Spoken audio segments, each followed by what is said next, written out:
If you look at any top YouTubers' thumbnails, what you'll notice is that the faces always look three-dimensional. They have depth, the highlights are bright, and the shadows are deep, and the whole face just seems to pop off the thumbnail. That isn't just good lighting, that's dodge and burn, and it's one of the most important retouching techniques that you can learn for your own thumbnails. And in this video, I'm going to show you how to do exactly just that. Hello, my name is Biz, and I'm a freelance thumbnail designer. I work with YouTubers and help them get more clicks, more views, and more subs by helping them produce thumbnails that actually convert. If you need help with your own thumbnails, then my email is on the screen and in the description. But for today, let's get into exactly how you can use dodge and burn to make faces pop on your own thumbnails.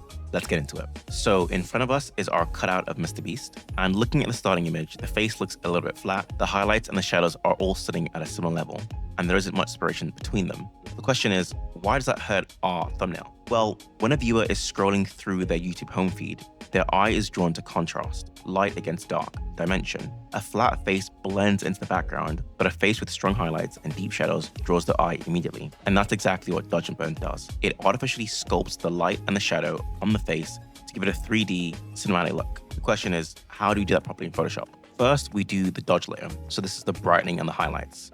We do this by going to the adjustments panel and adding a curves adjustment layer.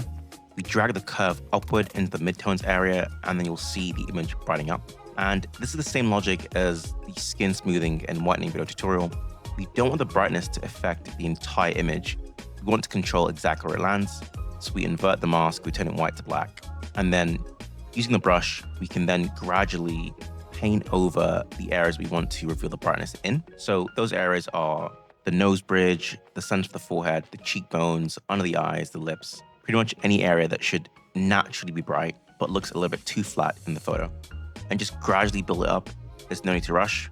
And after you're done, you can then reduce the layer opacity slightly so it looks really natural. And yeah, that's it. That's the first layer done. Next, we do the burn layer. So the concept here is that we're deepening the shadows. It's the same thing as the dodge layer, but in reverse.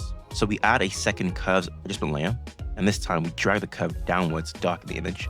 And then we invert the mask again so that we hide the effect on the image and then reveal it only in those areas that we want to. So using the same brush and same flow, we now paint over the areas that should naturally sit in the shadow.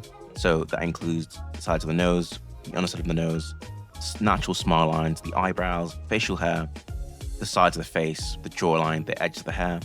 Again, just gradually build it up, and then after you're done, pull back the layer opacity slightly, and then that's it. That's the burn layer done.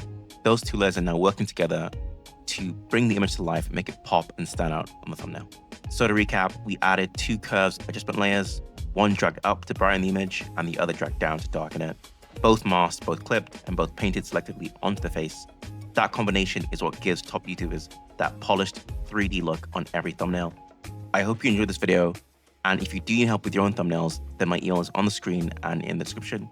Thanks again for watching, and if you did like the video, then please do like and subscribe. It does help the channel to grow, and thank you. I'll see you in the next one.